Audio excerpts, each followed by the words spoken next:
Agora é importante você entender quem foi Davi. Davi é o rei mais importante que Israel já teve. E essa é a promessa mais importante que Deus faz para o rei mais importante. Então todo judeu conhece essa promessa que Deus fez para Davi antes de Davi morrer. Aí vamos ler a partir do versículo 12 de novo. Deus está dizendo para ele: quando teus dias se cumprirem e descansarem com os teus pais morrerem, então farei levantar depois de ti o teu descendente. Fala comigo: descendente de Davi, que procederá de ti, e estabelecerei o seu reino. Fala comigo: o reino do descendente de Davi. Este edificará uma casa ao meu nome, e eu estabelecerei para sempre o trono do seu reino. Pronto. O versículo 13 diz: este edificará uma casa ao meu nome. Você conhece algum filho que Davi teve que construiu uma casa para Deus? Tipo assim, que começa com Sá e termina com Lomão. Lembrou? Pronto. O problema é que as similaridades de Salomão com essa promessa, elas terminam bem aqui. Vamos ler o versículo 13 de novo. Este edificará uma casa ao meu nome, e estabelecerei para sempre o trono do seu reino. Por quanto tempo? Salomão reinou para sempre? Não, Salomão morreu, irmão. E hoje nem tem rei em Israel. Tem um primeiro-ministro lá. Versículo 14. Eu lhe serei por pai, e ele me será por filho. Então, se eu te lembrar, porque Deus amou o mundo de tal maneira que deu o seu único filho, para que todo aquele que nele crê não pereça. João diz que quando o unigênito de Deus vem, Deus só tinha um filho. Amém? Amém. Quantos sabem que esse único filho que Deus tinha não era Salomão? Amém. Não, tem gente que está em dúvida. Quantos sabem que esse único filho que Deus tinha não era Salomão? Amém. Quem era? Eu lhe serei por pai e ele me será por filho. Se vier transgredir, castigá-lo-ei com vara de homens e com açoite de filhos dos homens. Eu te pergunto, Salomão transgrediu? Sim ou não, irmão? Sim. Se ele não terminou aí desviado por causa das mulheres? Mas tem algum texto na Bíblia de Salomão apanhando? Não, tu pode procurar a Bíblia todinha. Mas a profecia diz: se vier transgredir, castigá-lo-ei com vara de homens e açoite de filhos dos homens. Amém? Quantos sabem que Jesus foi açoitado? Mas ele nunca pecou, é verdade. Mas ele levou sobre si as nossas transgressões e as nossas iniquidades. Amém? Versículo 15. Mas a minha misericórdia se não se apartará dele, como a retirei de Saul, a quem tirei diante de ti. Porém a tua casa e o teu reino serão firmados para sempre. Fala comigo: para sempre. Para sempre diante de ti. Teu trono será estabelecido para sempre. Fala comigo: para sempre. Essa é a promessa mais importante que Deus faz para o rei mais importante de Israel. E por 3 vezes Deus disse: o teu descendente, que eu vou levantar depois de ti, ele vai reinar para sempre. Por 3 vezes Deus repetiu. Amém? Então, Salomão não cumpriu essa promessa, porque Salomão está morto e nem tem mais rei em Israel. Agora eu te pergunto: a promessa de Deus pode falhar? Não. Então existe um descendente de Davi que tem que chegar para cumprir essa promessa, porque essa promessa aqui não pode falhar. Amém? E aí lá em Lucas, no capítulo 1, você pode ir comigo lá, Evangelho de Lucas, capítulo 1. Vamos ver aqui no versículo 28, o que o anjo Gabriel disse para Maria, na hora que ele vai anunciar para ela que ela vai ser a mãe do Salvador. Lucas, capítulo 1, no versículo 28, diz assim, Lucas 1, 28. Lucas 1, 28 diz: e entrando o anjo, aonde ela estava, disse: alegra-te muito favorecida, o Senhor é contigo.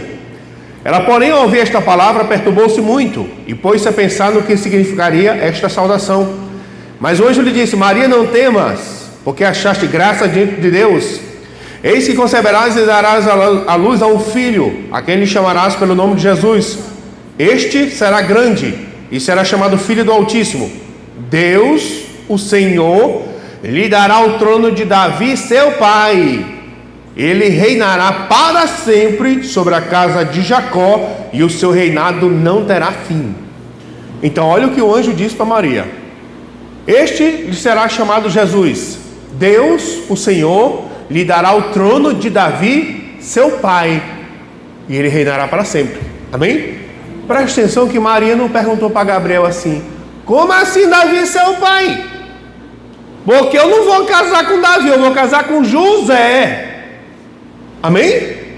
Por que ela não falou isso? Por que ela não perguntou isso? Porque ela sabe do que o anjo está falando. Todo judeu sabe dessa promessa que Deus fez antes de Davi morrer. Eu vou levantar um descendente seu, ele vai reinar para sempre. Quando o anjo Gabriel falou para ela: você foi escolhida para ser a mãe do Salvador, Deus vai dar o trono de Davi, seu pai. Ela sabe exatamente do que o anjo Gabriel está falando. É por isso que nos evangelhos você vai ver por 17 vezes. Quantas vezes? 17 vezes o povo chamando Jesus assim, ó: filho de Davi, tem misericórdia de mim. Filho de Davi. Mas o mesmo povo que chama Jesus de filho de Davi diz: esse aí não é filho do carpinteiro? E de Maria? Irmão de Tiago, José, Judas e Simão? Eles sabem que o nome de pai de Jesus não é Davi, é José. Mas quando eles dizem filho de Davi, é porque eles estão crendo que Jesus é aquele que Deus prometeu para Davi que ia reinar para sempre. Amém? E aí João no capítulo 1, você pode ir comigo lá? Evangelho de João, capítulo 1, no versículo 11. João, capítulo 1, no versículo 11. João, capítulo 1, no versículo 11, diz assim: João 1, 11. Veio para o que era seu, e os seus não receberam. Mas a todos quantos o receberam, deu-lhes o poder de serem feitos filhos de Deus, a saber, aos que creem no seu nome. Às vezes as pessoas decoram esse versículo e ainda decoram o versículo errado. Tem gente que decorou o versículo assim, ó: veio para os seus e os seus não receberam. Não é isso que está escrito. Lê aí.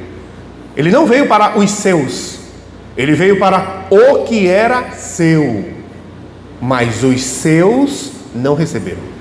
Mas ele não veio para os seus, ele veio para o que era seu. O que era dele? O reino era dele, porque ele é o filho de Davi. Aquele trono em Israel era dele. Ele veio para o que era seu, mas os seus não receberam. E aí Lucas no capítulo 19, você vai comigo lá? Lucas capítulo 19. Vamos ver aqui no versículo 11. Lucas capítulo 19, no versículo 11. Diz assim, Lucas capítulo 19, no versículo 11. Ouvindo eles estas coisas, Jesus propôs uma parábola, visto estar perto de Jerusalém, e lhes parecer que o reino de Deus havia de manifestar-se imediatamente. Então segura aí, presta atenção para cá. Os discípulos já sabem quem Jesus é. Quem é Jesus? Tu és o Cristo, o Filho de Deus vivo. Ele é o filho de Davi, ele é o herdeiro do trono, ele é o rei que vai reinar para sempre. Os discípulos já sabem disso. Amém? Eles estão chegando em Jerusalém. Na cabeça dos discípulos, quando Jesus entrar em Jerusalém, Jesus vai sentar no trono e vai começar a reinar. Mas Jesus não vai poder reinar naquele momento. E ele vai contar uma parábola para os discípulos entenderem porque ele não vai poder começar a reinar naquele momento. Aí no versículo 12 ele começa: então disse: certo homem nobre partiu para uma terra distante com o fim de tomar posse de um reino e voltar. Chamou 10 servos seus, confiou-lhes 10 minas e disse-lhes: negociai até que eu volte. Mas os seus concidadãos o odiavam e enviaram após ele uma embaixada dizendo: não queremos que este reine sobre nós. Então ele conta uma parábola. Certo homem nobre partiu para uma terra distante, veio lá do céu, com o fim de tomar posse de um reino e voltar. Chamou 10 servos seus, confiou-lhe 10 minas e disse-lhes: negociai até que eu volte. Mas os seus concidadãos, os seus, o odiavam e disseram: não queremos que ele reine sobre nós. É muito importante você entender que Jesus foi rejeitado de forma consciente. Sabemos que é ele, mas não queremos que ele reine sobre nós. Eu vou te dizer um dos muitos motivos porque os judeus rejeitaram Jesus. Entra na cabeça de um judeu agora. Quem é Davi? Davi é o maior rei, cara, que Israel já teve. Quem você acha que deveria ser o filho de Davi, que não ia reinar só pelo tempo que Davi reinou, ia reinar para sempre? Na sua cabeça de judeu, quem você acha que deveria ser o filho de Davi que vai reinar para sempre? Como esse filho de Davi deveria parecer? Então eles começaram a fantasiar como deveria ser o filho de Davi. Sei lá, um general montado num cavalo branco que voa e cospe fogo e liderando um exército gigantesco para libertar Israel do Império Romano. Então eles estão fantasiando como é que vai vir o filho de Davi. Aí Deus enviou o filho de Davi. Como foi que o filho de Davi veio? Um carpinteiro. Rapaz, isso foi uma humilhação muito grande. Isso aí que é o filho de Davi, isso aí. Não queremos. Sabemos que é Ele, mas não queremos que Ele reine sobre nós. Amém? Deixa eu explicar uma coisa rapidão, só para a gente continuar aqui. A primeira coisa, a primeira promessa, a primeira profecia que tem na Bíblia está lá em Gênesis 3, você não precisa ver lá. Este te ferirá a cabeça, e tu lhe ferirás o calcanhar. Logo após o homem cair, Deus já profetizou, Deus já disse como Ele resolveu esse problema. Este te ferirá a cabeça, e tu lhe ferirás o calcanhar. Amém? Ao longo das eras, Deus ele foi dando pistas para quando esse Messias, o filho de Davi, chegasse, todo mundo sabesse exatamente que é ele. Então, qual é a primeira pista que Deus dá? Este te ferirá a cabeça. Deus não disse esta, Deus disse este. Então a primeira coisa que a gente sabe sobre o Messias é um homem. Amém? Mas pode ser qualquer homem, nascido em qualquer lugar da época. Como é que a gente vai saber que homem que é esse? Aí Deus pega Abraão e diz: Abraão, larga todos os teus parentes, vem para cá, porque de ti eu vou criar uma nação. Aí Deus disse: esse homem vai vir dessa nação bem aqui, ó. Ah, mas a nação de Israel é muito grande, como é que a gente vai saber de onde é que ele vai vir? Aí Deus pega pega a nação de Israel e divide em 12 tribos. Ah, mas tem muita tribo, como é que a gente vai saber que é ele? Ele é da tribo de Judá. Ah, mas Judá tem muitas famílias. Ele é da família de Davi. Sabemos que é ele, mas não queremos que ele reine sobre nós. Amém? Aí o versículo 15 continua, no versículo 15. Quando ele voltou, fala comigo, ele vai voltar. Quando ele voltou, depois de haver tomado posse do reino, mandou chamar os servos a quem deram o dinheiro, a fim de saber de que negócio cada um teria conseguido. Pronto, os discípulos entenderam duas coisas. Porque ele não vai poder reinar agora? Não queremos. Então ele não reinou na primeira vez porque ele foi rejeitado. Mas os discípulos entenderam, ele vai voltar. E quando ele voltar, ninguém vai impedir ele de sentar naquele trono em Israel. Porque a primeira vinda, irmão, ele veio como o Cordeiro de Deus, que tira o pecado do mundo.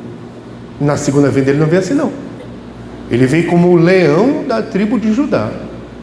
O que o leão é da selva? O rei, meu amigo. Agora ele vai sentar naquele trono e ele vai reinar por toda a eternidade a partir de Israel. Amém? Pronto. Agora é que vai começar. E a gente vai estar onde? Pronto, agora a gente vai ver aqui. Amém? Vamos lá em Mateus capítulo 20. Mateus capítulo 20. Vamos ver aqui no versículo 20. Evangelho de Mateus capítulo 20. No versículo 20. Diz assim, Mateus capítulo 20, no versículo 20. Então se chegou ele, a mulher de Zebedeu, com seus filhos. Os filhos de Zebedeu são Tiago e João, a dos 12, Tiago e João. E adorando pediu um favor. Perguntou-lhe ele, que queres? Ela respondeu, manda aqui no teu reino, porque ela sabe que ele é o filho de Davi, todo mundo sabe. Manda aqui no teu reino, estes meus 2 filhos se assentem, um à tua direita e outro à tua esquerda. Mas Jesus respondeu, não sabeis o que pedis. Podeis vós beber o cálice que estou para beber? Responderam-lhe, podemos. Então lhes disse, bebereis o meu cálice, mas o assentar-se à minha direita e à minha esquerda não me compete concedê-lo. É porém para aqueles que está preparado por meu Pai. Então presta atenção. Jesus tem 12 discípulos. Amém? Todos os 12 sabem quem ele é. Quem é ele? Ele é o filho de Davi. Aquele trono de Israel é dele, ele vai reinar para sempre. Todo mundo sabe. Todos os 12 sabem. Amém? Aí a mãe de 2 dos discípulos vem. Senhor, quero pedir um favorzinho. Que foi, mulher? Besteira, uma besteirinha só, uma besteirinha. Que foi? Pode falar. Manda aqui no teu reino. Porque ela sabe que o reino vai ser aqui na terra, de forma literal, pela terra inteira. Ela disse, manda aqui no teu reino, estes meus 2 filhos se assentiam à tua direita e outra à tua esquerda. Irmãos, isso aqui é uma mãe querendo garantir o futuro dos filhos, entendeu? Senta isso aqui na tua direita, na tua esquerda. Ela quer que um seja ministro da Casa Civil e o outro ministro, sei lá, das comunicações. É mãe, irmão, querendo garantir o futuro dos filhos. Se fosse eu, ia dizer, mãe, vai lá, pede para Jesus lá também. A Bíblia diz que Jesus disse: tu não sabe o que tu está pedindo não, mulher. Por acaso eles podem beber o cálice que eu estou para beber? Aí eles saem de trás da mãe e diz: a gente pode. Eles nem sabem o que é e diz que pode. Aí Jesus diz assim, ó: então bebam. Mas olha a resposta de Jesus: o assentar-se à minha direita e à minha esquerda não me compete concedê-lo. Está reservado para aqueles que meu Pai tem. Amém? Presta atenção. Ela quer que um filho sente à sua direita e outro à sua esquerda. Olha a resposta de Jesus: o assentar-se à minha direita e à minha esquerda não me compete concedê-lo. Está reservado para aqueles que meu Pai tem. Amém? Pronto, agora escuta bem aí como foi que Jesus não respondeu. Ele não disse: mulher, tu entendeu tudo errado. No meu reino vai ser todo mundo igual. Ele não falou isso. Pelo contrário, ele está falando que vai ter gente lá sim sentado à sua direita e vai ter gente lá sim sentado à sua esquerda. Amém? É muito importante desde agora você entender que se você está pensando que depois que Jesus voltar vai ser todo mundo igual, você está muito enganado. É nesse momento, no momento de pagar, no momento de retribuir, é que vai ficar evidenciado a diferença do cristão fiel para o infiel. É no momento das recompensas. Amém? Versículo 24 diz: ora, ouvindo isto, os 10 indignaram-se contra os 2 irmãos. Por que os 10 ficaram com raiva dos 2? Porque todos estão de olho nessas posições aqui, ó. Só que os 2 apelaram o botão da mãe para pedir, mas está todo mundo querendo essas posições. Aí o versículo 25 diz: então Jesus, chamando-os, disse: sabeis que os governadores dos povos os dominam, e que os maiorais exercem autoridade sobre eles. Não é assim entre vós. Pelo contrário, quem quiser tornar-se grande, fala comigo, grande.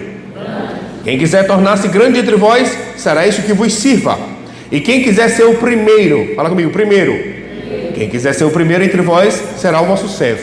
Então, a mãe veio, pediu, Jesus censurou, os 10 viram, e aí começou aquele clima de disputa no meio dos 12, no meio da equipe de Jesus. Jesus, percebendo essa competição, ele chamou os 12 e disse: ó, eu vou dizer logo uma coisa aqui para vocês. No mundo é assim, ó. É um querendo puxar o tapete do outro, um querendo pisar em cima do outro, é um querendo enrolar o outro para subir. Ele disse: no meu reino não é assim não. No meu reino, quem quiser se tornar grande tem que ser servindo, e quem quiser ser o primeiro tem que ser o que serve. Jesus não está censurando o desejo dos discípulos de chegarem nessas posições aqui, não. O que Jesus está censurando é o método, a forma como eles queriam crescer, enrolando, pegando a mãe, botando um jeitinho. Ele disse: no meu reino não é assim não. No meu reino, quem quiser se tornar grande, o primeiro, tem que ser servindo. Amém? Versículo 28. Tal como o Filho do Homem, que não veio para ser servido, mas para servir e dar sua vida em resgate por muitos. Você não percebe lá em Apocalipse capítulo 19, no versículo 16, diz que na coxa direita de Jesus está escrito assim, ó: Rei dos Reis e Senhor dos Senhores. Amém? Presta atenção. Rei dos Reis. Ele não é o único rei. Ele é o maior. Mas ele é o Rei dos Reis. Existem vários reis lá. Ele é o maior. Da mesma forma que existem vários senhores, mas ele é o maior senhor. Agora, por que ele é o maior rei e ele é o maior senhor? Porque ele foi o que mais serviu. Tal como o Filho do Homem, que não veio para ser servido, mas ele veio para servir e dar sua vida em resgate por muitos. Ele está mostrando com o exemplo dele como é que se cresce no reino de Deus, servindo. Amém? No capítulo 19, volta aí no capítulo 19 de Mateus. Mateus, capítulo 19, no versículo 27. Mateus, capítulo 19, no versículo 27, diz assim, ó: Então lhe falou Pedro: eis que nós, fala comigo, nós, eis que nós tudo deixamos e te seguimos. O que será por de nós? E Jesus lhe respondeu: em verdade vos digo que vós, os que me seguistes, quando na regeneração o Filho do Homem se assentar no trono da sua glória, também vos assentareis em 12 tronos para julgar as 12 tribos de Israel. Então bora entrar aqui bora imaginar que a gente é um dos 12, amém? O que a gente fez para seguir Jesus? Largamos tudo, cara. Largamos trabalho, largamos família, largamos amigo, largamos casa para correr com Jesus durante Israel em 3 anos e meio. Largamos tudo. Todos os 12 querem saber o que vai acontecer com eles, porque eles largaram tudo para seguir Jesus. Todos os 12 querem saber o que vai acontecer com eles, mas nenhum tem coragem de perguntar para Jesus. Mas todos os apóstolos sabem que Pedro é doido. Pedro é doido, meu amigo. Pedro é bocudo. Todo mundo sabe que Pedro é bocudo. Se és tu, então manda eu ter contigo por sobre as águas. Pedro é bocudo, rapaz. Então, aí lá vem Jesus lavar os pés. Aí Pedro disse: os pés não, me lava inteiro. Pedro é bocudo. Todos eles sabem que Pedro é bocudo. Aí eles vão lá e dá pilha em Pedro. Pedro, vai lá, pergunta para ele lá, pergunta. Aí lá vem Pedro: Senhor, eis que nós, ele está falando por todo mundo, eis que nós tudo deixamos para te seguir. O que a gente vai ganhar com isso, hein? Me diz aí se ele não é doido. É doido, Pedro é doido. Eis que nós tudo deixamos para te seguir. O que a gente vai ganhar com isso? Rapaz, presta atenção que Jesus não respondeu assim: né, seus bandos interesseiros, vocês querem saber o que vocês vão ganhar. Ele não respondeu isso. Olha a resposta de Jesus: vocês largaram tudo para me seguir? Largamos. Pois quando o Filho do Homem se sentar no trono da sua glória, vocês também se sentam em 12 tronos para julgar as tribos de Israel. Vai ter direita, vai ter esquerda, vai ter grande e vai ter primeiro. Não vai ser todo mundo igual. Amém? Vai em Mateus capítulo 6. Vai comigo lá. Mateus capítulo 6. Vamos ver aqui no versículo 19. Mateus 6, 19. Mateus capítulo 6, no versículo 19. Diz assim: olha o que Jesus diz: não acumuleis para vós outros tesouros sobre a terra, onde a traça e a ferrugem corrói e onde ladrões escavam e roubam, mas ajuntai. Jesus falando para você ajuntar tesouros no céu, onde traça nem ferrugem corrói e onde ladrões não escavam nem roubam. Olha o que Jesus está falando: não gaste a tua vida não, cara, juntando tesouro aqui na terra, porque o tesouro que tu juntar aqui na terra, a traça e a ferrugem vai corroer. Mas ele disse: ajuntai tesouro lá no céu. Ele está te incentivando a você trabalhar para receber coisas lá no céu. E ele diz que o que você vai receber lá, a traça não corrói e a ferrugem não destrói. Você sabe o que ele está fazendo? Ele está incentivando a gente servir no reino dele, e ele está usando as recompensas como incentivo. É por isso que é importante você entender que galardão não é um segredo na Bíblia. Galardão está bem escancarado para todo mundo saber que se for fiel vai ter uma recompensa.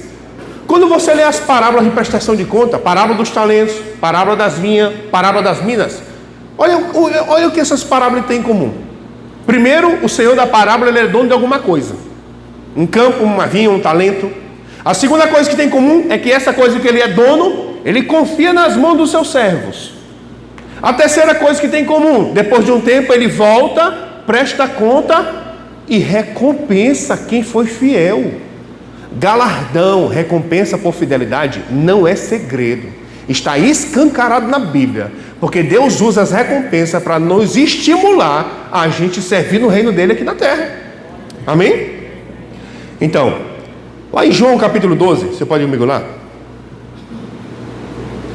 João capítulo 12. Vamos ver aqui no versículo 26. João capítulo 12, no versículo 26.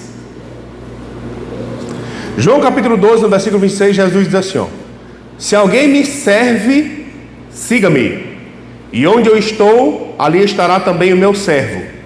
E se alguém me servir, o Pai o honrará.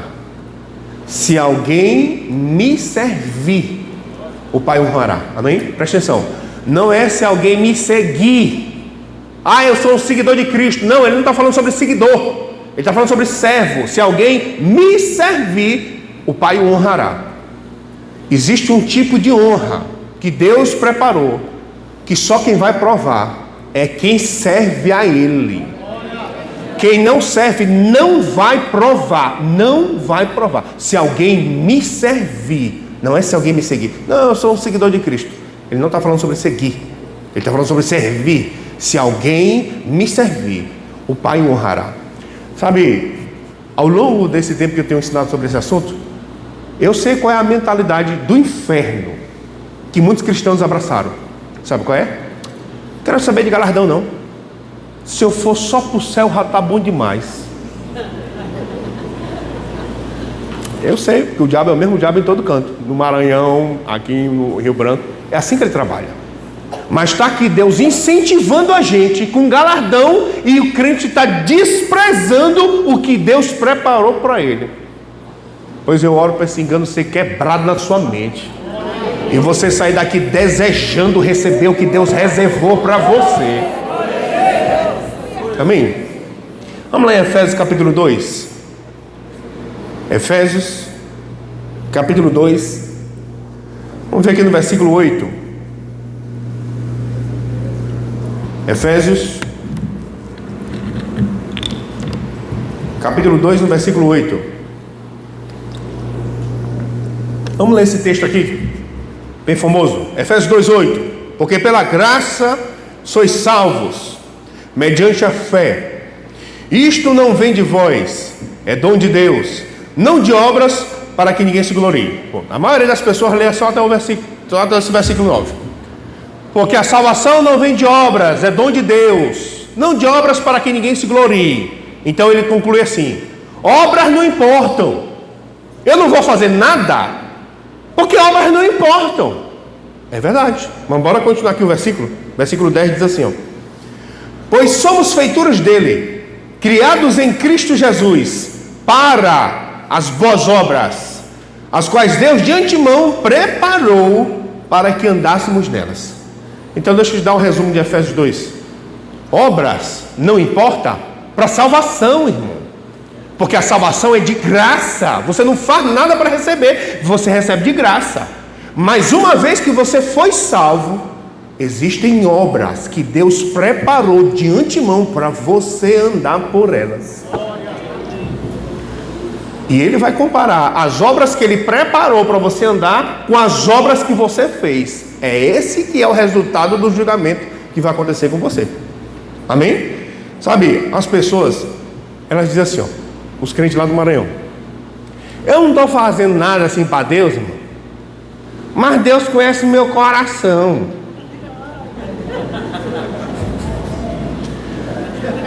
Assim, eu não faço nada assim, mas Deus conhece meu coração. Eu sei. Meu Deus do céu. Você pode ler Apocalipse capítulo 2 e 3. Ele está escrevendo para 7 cartas. 7 cartas para 7 igrejas.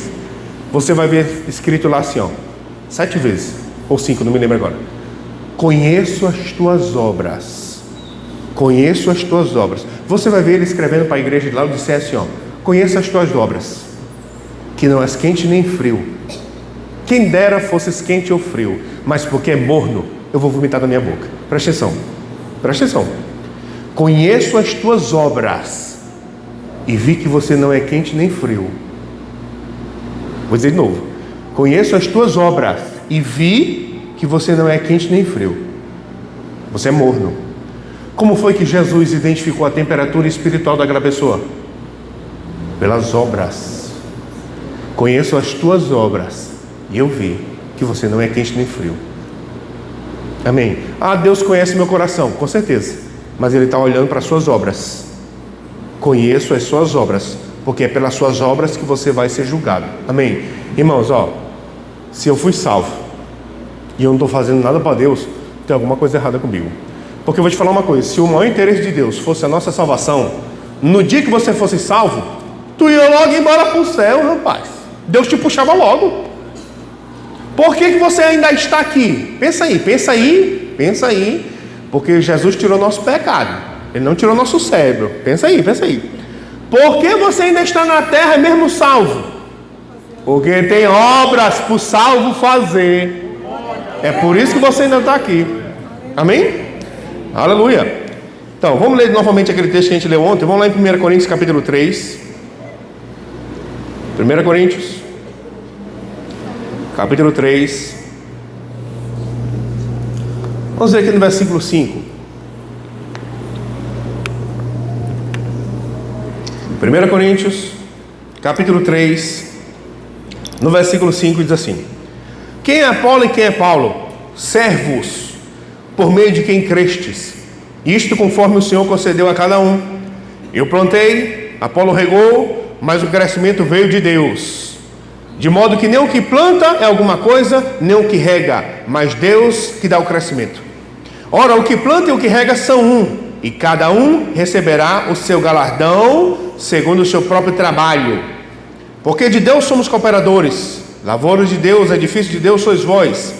Segundo a graça de Deus que me foi dada, lancei o fundamento como prudente construtor, e outro edifica sobre ele, constrói, faz obras. Porém cada um veja como edifica, porque ninguém pode lançar outro fundamento além do qual foi posto, o qual é Cristo. Contudo, se o que alguém edifica sobre o fundamento é ouro, prata, pedras preciosas, madeiro, feno e palha, manifesta se tornará a obra de cada um, pois o dia demonstrará, porque está sendo revelada pelo fogo, e qual seja a obra de cada um, o próprio fogo provará.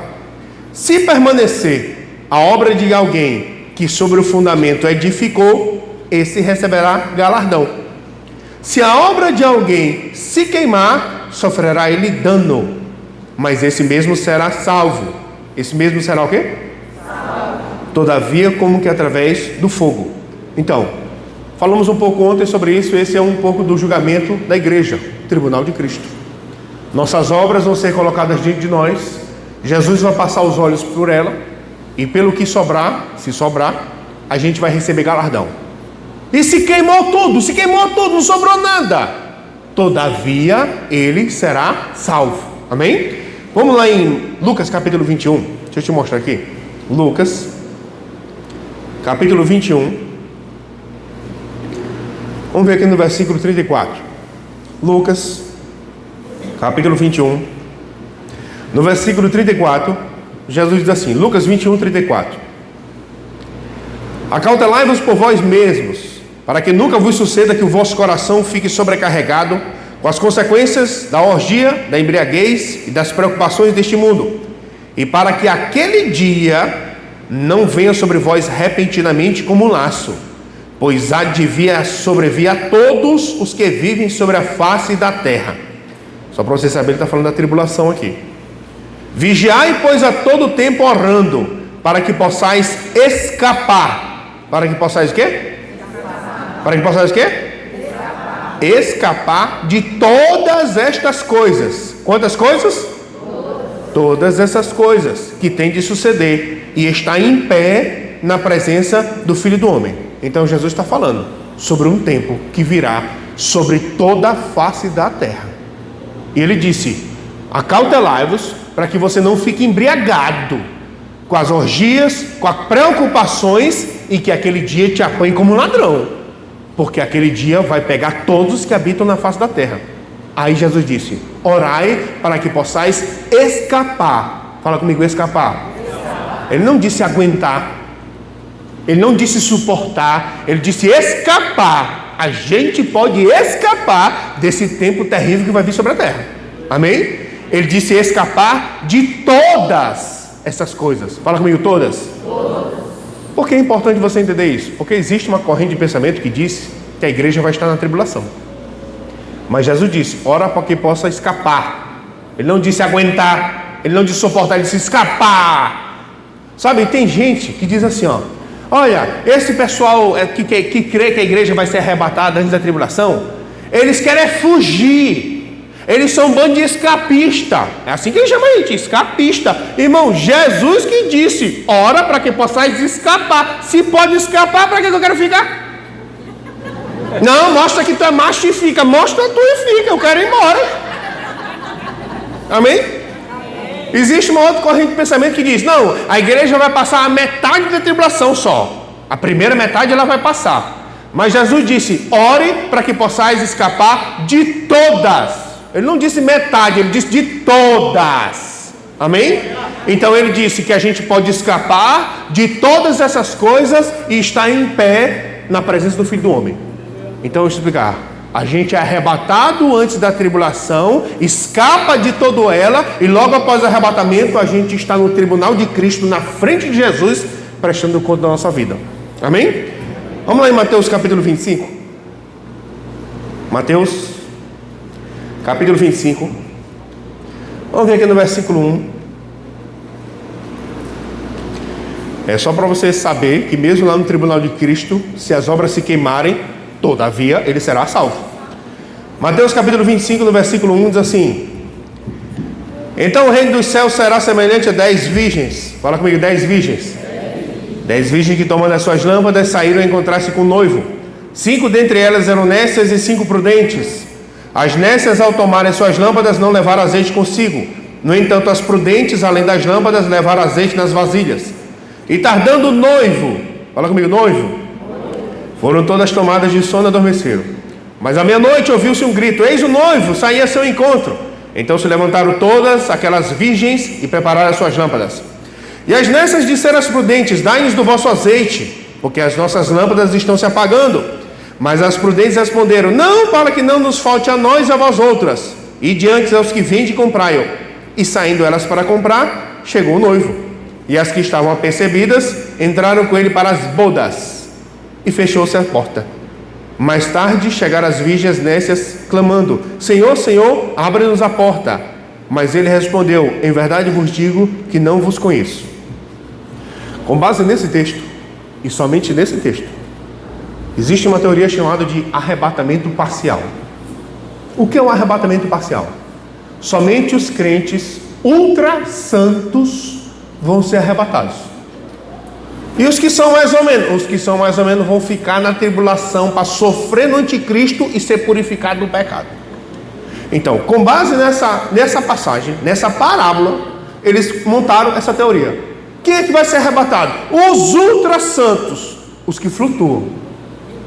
E os que assim, de vez em quando vai para a carne e perde o controle, vai ficar para quê? Para ser purificado pela tribulação. Irmão, deixa eu explicar uma coisa.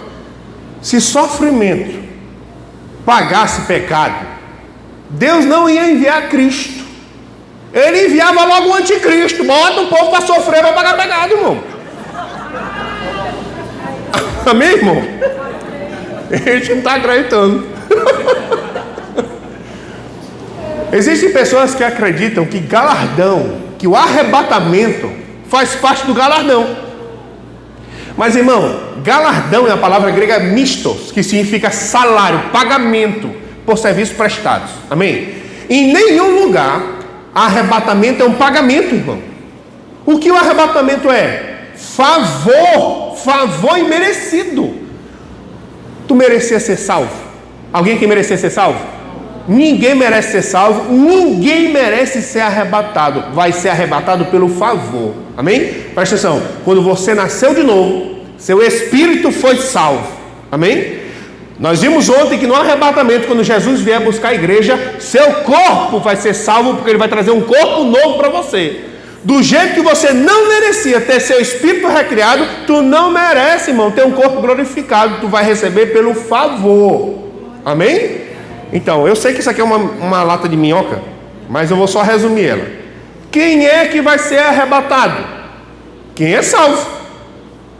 Amém? Amém. Então, quem é que vai ser arrebatado? Quem é salvo.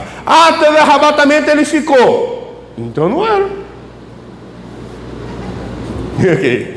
Eu vou falar de novo para você pensar, amém? Quem vai ser arrebatado? Teve arrebatamento, ele ficou. Então não era, irmão.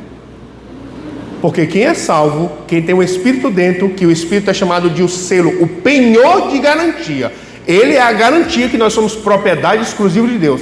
Olha, a gente falou um pouco ontem sobre arrebatamento, em 1 Tessalonicenses 4, que quando Jesus vier, ele vai trazer em sua companhia os que dormem. Lembra disso? Ele para numa nuvem e cada crente que está lá com ele vai entrar no seu próprio corpo e ressuscita num corpo glorificado. Amém? E nós, crentes que estamos vivos nessa época, vamos ter nosso corpo transformado. Amém? Então, presta atenção. Tu acha que todo mundo que morreu está lá com ele foi um crente ultra santo na terra? Você entende? Tem um monte lá que é salvo, meia boca, mas se é salvo, tá lá, irmão. E na hora do arrebatamento vai voltar para entrar num corpo glorificado. Amém? Então, as pessoas dizem assim, mas aqui ó, só para você entender, esse aqui, a parábola das 10 virgens, não é o julgamento da igreja. Porque, irmão, ó, a gente viu ontem que Jesus para numa nuvem, os espíritos dos crentes entram no corpo, ressuscita, quem está vivo tem um corpo transformado e é arrebatado para a casa do Pai. Amém? Mais rápido do que abrir e fechar de olhos, não é assim? Então, quem ficar na tribulação não vai ter tempo para dizer para o noivo, ei, abre aí, e o noivo dizer, apartai-vos de mim, nunca vos conheci. Não vai ter tempo para fazer isso, cara. O arrebatamento é assim, Jesus para na nuvem, ele nem vem para a terra, ele para na nuvem e é a gente que sobe. Amém? Quem ficou não vai ter a oportunidade de bater na porta. Ei, abre aí a porta. Amém? Amém, irmão?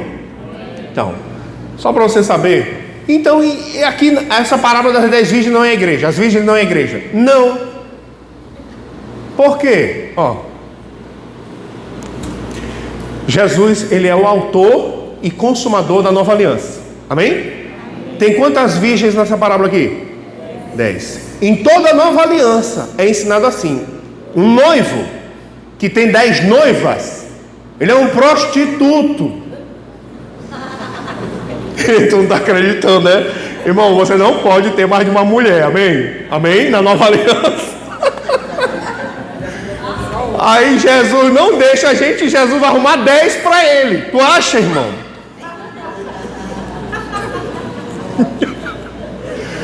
Ó, eu não sei nem porque eu entrei nisso aqui, eu vou ter que sair daqui, que eu tenho que continuar o assunto. Ó, presta atenção.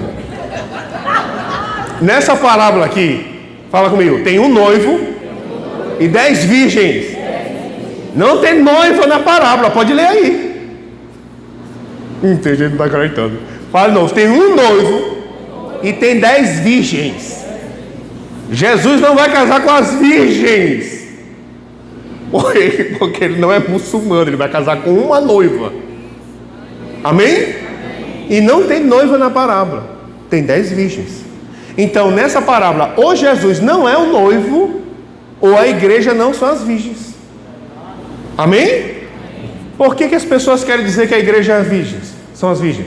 Porque as pessoas não podem ver uma mulher na profecia que diz que é a igreja. Então se as virgens é a igreja, mas irmão, ó, deixa eu explicar uma coisa.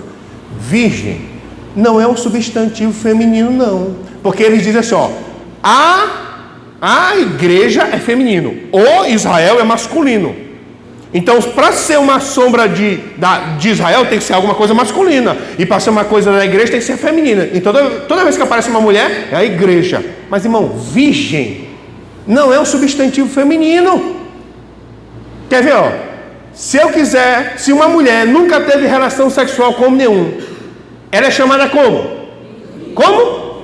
E o homem que nunca teve relação sexual com ninguém, ele é chamado como? Virgem. Virgem é um substantivo neutro, irmão. Pode ser para homem ou para mulher. Amém? Então, só para a gente resumir isso aqui, que eu tenho que sair daqui, eu tenho que continuar o assunto, tá? As virgens são Israel, são os judeus. Quando Jesus voltar para implementar o seu reino, ele vai convidar todos os judeus para entrar no seu reino. Vai entrar qual judeu? O judeu que creu nele. Porque eu quero te lembrar o que a gente falou ontem. Vivo no reinado de Cristo só quem creu em Cristo. Quem não creu, meu amigo, todo mundo que não creu vai estar morto. Porque só quem está no reinado dele aqui aproveitando é quem creu nele. Amém? Amém? Então, vamos lá em 2 Coríntios capítulo 5. 2 Coríntios, capítulo 5, no versículo 10.